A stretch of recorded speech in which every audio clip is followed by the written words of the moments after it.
नमस्कार विद्यार्थी मित्रांनो, माझं नाव सुहास बिसे.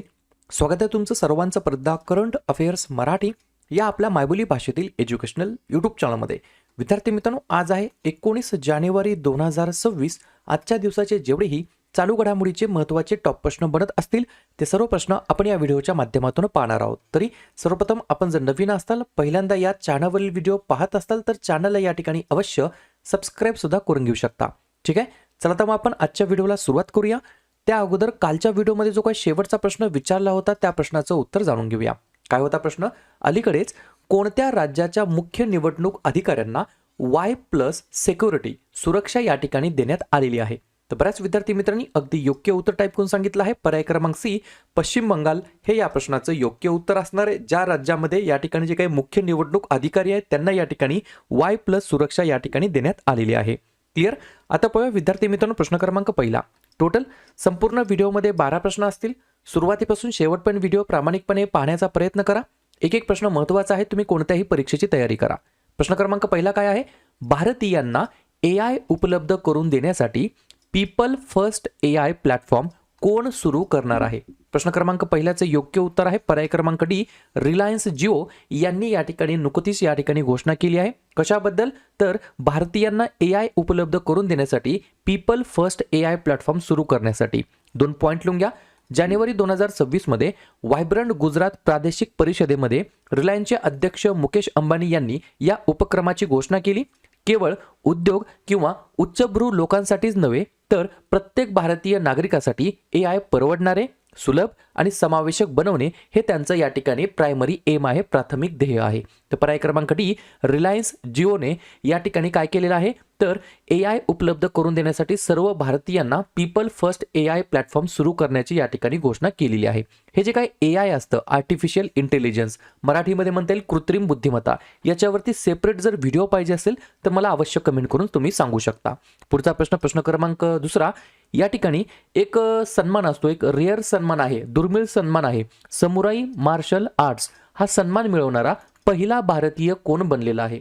2 नंबरच्या प्रश्नाचं योग्य उत्तर आहे पर्याय क्रमांक सी, पवन कल्याण हे या प्रश्नाचं योग्य उत्तर असणार आहे. पवन कल्याण यांना या ठिकाणी समुराई मार्शल आर्ट्स सन्मान मिळालेला आहे आणि हा सन्मान मिळवणारे ते पहिले भारतीय व्यक्ती ठरले आहेत. त्याच्यामुळे हा प्रश्न अजून जास्ती महत्त्वाचा ठरतो परीक्षेच्या दृष्टिकोनातून.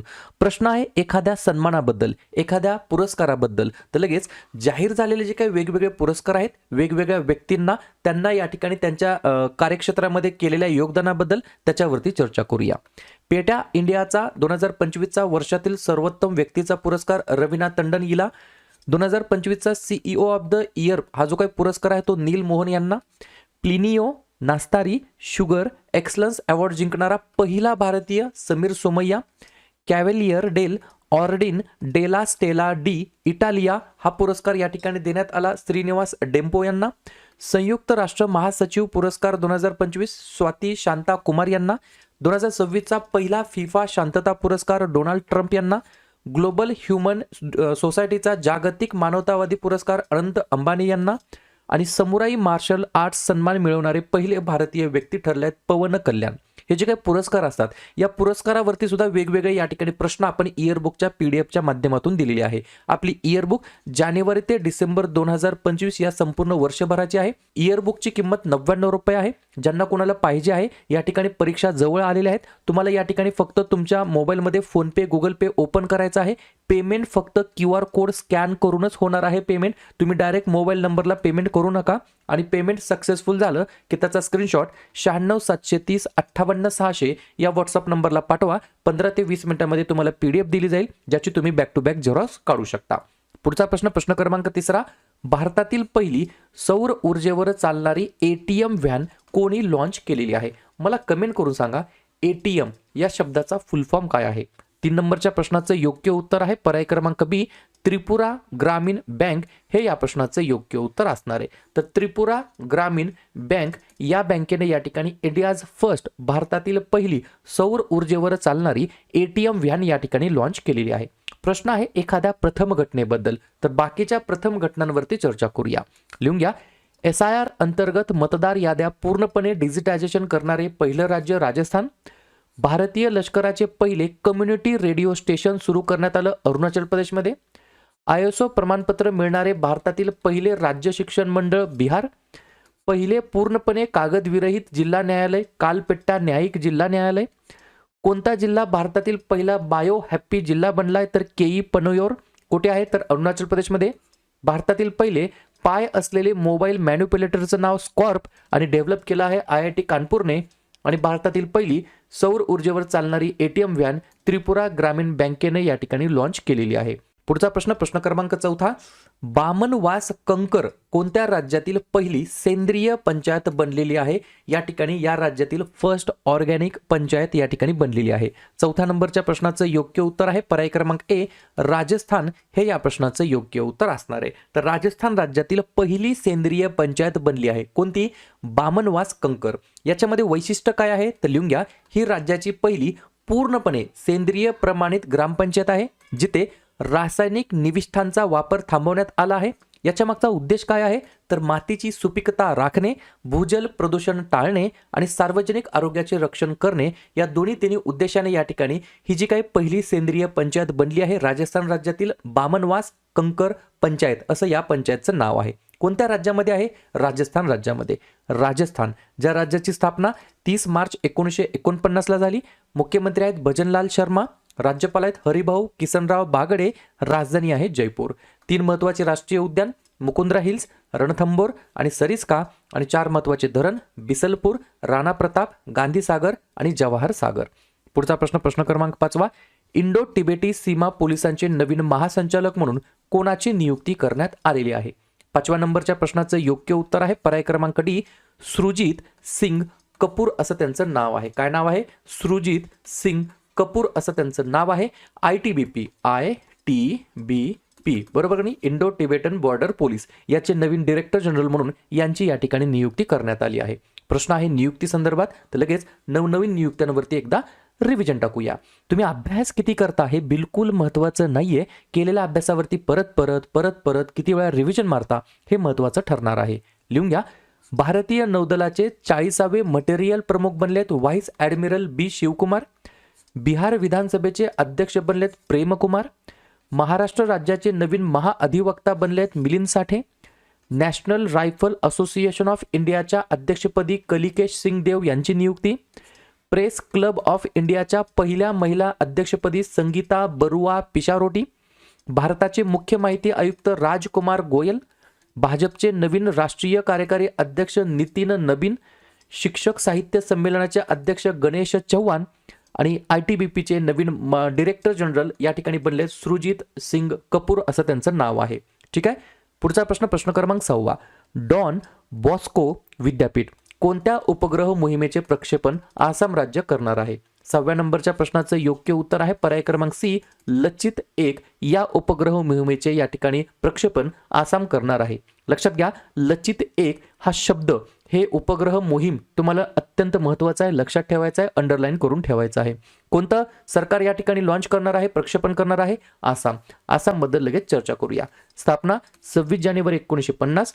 मुख्यमंत्री हिमंता बिस्वा शर्मा. राज्यपाल लक्ष्मण प्रसाद आचार्य. राजधानी दिसपूर. 5 महत्त्वाचे राष्ट्रीय उद्यान काझीरंगा, मानस, डिब्रू-सैखोवा, रायमोना आणि देहिंग पटाई. आणि 2 महत्त्वाचे धरण पगलडिया आणि सुबानसिरी. ठीक आहे. पुढचा प्रश्न, प्रश्न क्रमांक 7.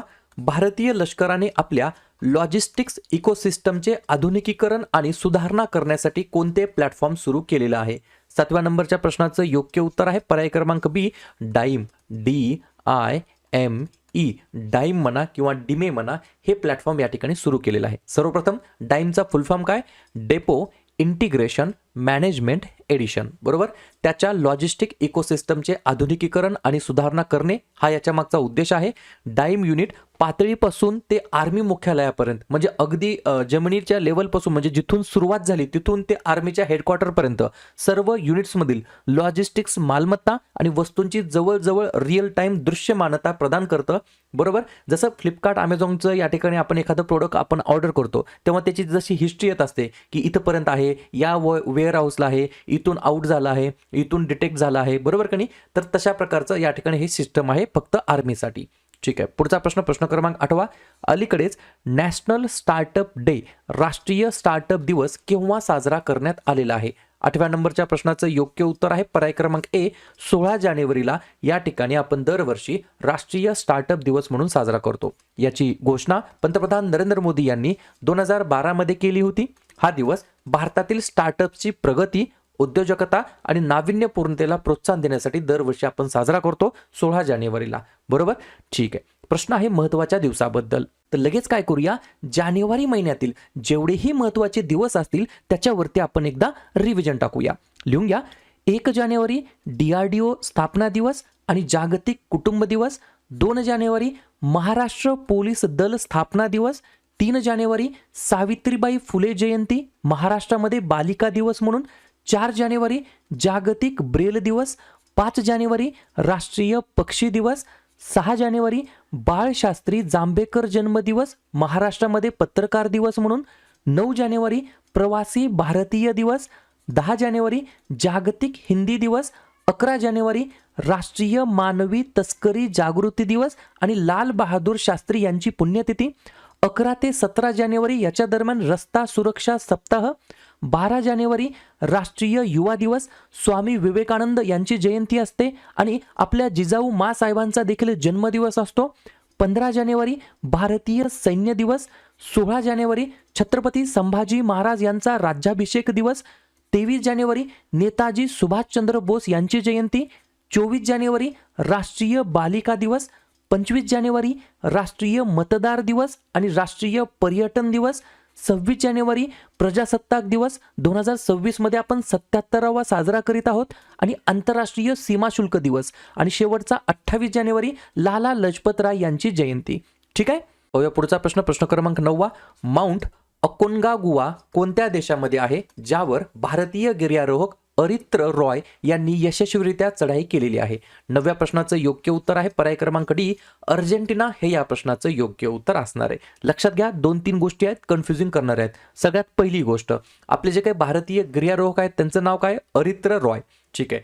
कोठे या ठिकाणी चढाई केली आहे, तर अर्जेंटिनामधील माउंट अकोन्कागुआ या शिखरावरती. कोठे आहे, तर दक्षिण अमेरिकेतील आणि आशिया बाहेरचे सर्वात उंच शिखर आहे, ज्याची हाईट सुमारे 6962 6962 मीटर एवढी त्याची हाईट आहे. फुटामध्ये सांगायचं म्हटलं तर 22,841 फूट एवढी उंची आहे त्याची. त्याच्यावरती या ठिकाणी सक्सेसफुली या ठिकाणी चढाई केलेली आहे आपले भारतीय गिर्यारोहक अरित्र रॉय असं त्यांचं नाव आहे. पुढचा प्रश्न, 2026च्या जे काही महिला प्रीमियर लीग आहे, वुमन प्रीमियर लीग आहे, त्याच्यामध्ये हॅट्रिक घेणारे दिल्ली कॅपिटलच्या खेळाडूचं नाव काय आहे? 10व्या नंबरच्या प्रश्नाचं योग्य उत्तर आहे पर्याय क्रमांक सी नंदिनी शर्मा असं त्या खेळाडूचं नाव आहे. जर तुम्हाला असं विचारलं हे जे काही वुमन्स प्रीमियर लीग आहे याचा पहिला सामना कोणाकोणामध्ये झाला, तर मुंबई इंडियन्स आणि RCB मध्ये झालं, ज्याचं विजेतेपद RCBने या ठिकाणी जिंकलेलं आहे. आणि या ठिकाणी वुमन्स महिला जी काही लीग आहे त्याची पहिली या ठिकाणी मॅच झाली होती DY पाटील स्टेडियम नवी मुंबई या ठिकाणी. या गोष्टी तुम्हाला लक्षात ठेवायच्या आहेत. पुढचा प्रश्न, कोणत्या शहरामध्ये 28व्या राष्ट्रकुल वक्ता परिषदेचे आयोजन करण्यात आलेलं आहे? 11व्या नंबरच्या प्रश्नाचं योग्य उत्तर आहे पर्याय क्रमांक बी नवी दिल्ली या ठिकाणी. लक्षात घ्या, 28व्या क्रमांकाचं राष्ट्रकुल वक्ता परिषदेचे हे आयोजन करण्यात आलेलं होतं. पुढचा प्रश्न, शेवटचा प्रश्न, 11 जानेवारी 2026 ते 17 जानेवारी 2026 दरम्यान भारतामध्ये राष्ट्रीय रस्ता सुरक्षा सप्ताहाची कोणती आवृत्ती या ठिकाणी साजरी करण्यात आली किंवा पाळण्यात आली? तर 12व्या नंबरच्या प्रश्नाचं योग्य उत्तर आहे पर्याय क्रमांक ए 37व्या क्रमांकाची आवृत्तीचं या ठिकाणी पालन करण्यात आलं. पॉइंट लिहून घ्या. रस्ते सुरक्षा, जबाबदार वाहन चालवणे, पादचाऱ्यांची सुरक्षितता आणि सुधारित रस्ते, पायाभूत सुविधांबद्दल जागरूकता निर्माण करण्यासाठी दरवर्षी 11 ते 17 जानेवारी दरम्यान भारतामध्ये राष्ट्रीय रस्ता सुरक्षा सप्ताह या ठिकाणी साजरा केला जात असतो. क्लिअर? तर अशा प्रकारे विद्यार्थी मित्रांनो हे होतात आजचे 12 प्रश्न. उपक्रम, कंटेंट हा जो काही प्रयत्न आपण सुरू केलाय मराठी भाषेमध्ये कसा वाटतो अवश्य कमेंट करत चला. आणि तुमच्यासाठीचा आजचा खास प्रश्न, कोणत्या क्रिकेट खेळाडूला प्रधानमंत्री राष्ट्रीय बाल पुरस्काराने सन्मानित करण्यात आलेला आहे? उदय सहारन, आराध्या शुक्ला, वैभव सूर्यवंशी की अर्शदीप सिंग? तर ज्या पण विद्यार्थ्यांनी या प्रश्नाचं योग्य उत्तर येत असेल त्या प्रश्नाचं उत्तर तुम्ही कमेंट बॉक्समध्ये देण्याचा प्रयत्न करा. प्रश्नाचं उत्तर चुकू द्या, बरोबर येऊ द्या, काहीच हरकत नाही. ट्राय करणं, प्रयत्न करणं सर्वात जास्त महत्त्वाचं आहे. आणि दुसऱ्या दिवशी येऊन आपण दिलेल्या प्रश्नाचं उत्तर हे बरोबर आलं की चुकलं, दुसऱ्या दिवशी येऊन नेहमी चेक करणं, अभ्यासामध्ये कन्सिस्टन्सी मेंटेन ठेवणं हे सगळ्यात जास्त महत्त्वाचं ठरणार आहे. आणि या ठिकाणी ही जी काही इयरबुक आहे ही जर तुम्हाला घ्यायची असेल तर हा माझा QR कोड आहे. फक्त तुम्हाला या ठिकाणी QR कोडला स्कॅन करायचा आहे. डायरेक्ट मोबाईल नंबरला पेमेंट करायचं नाही. हा QR कोड स्कॅन करा, 99 रुपयाचं पेमेंट करा आणि लवकरात लवकर या व्हॉट्सअप नंबरला मला स्क्रीनशॉट पाठवा. 96 730 58 600 बरोबर. एवढी गोष्ट मला लक्षात ठेवायची आहे.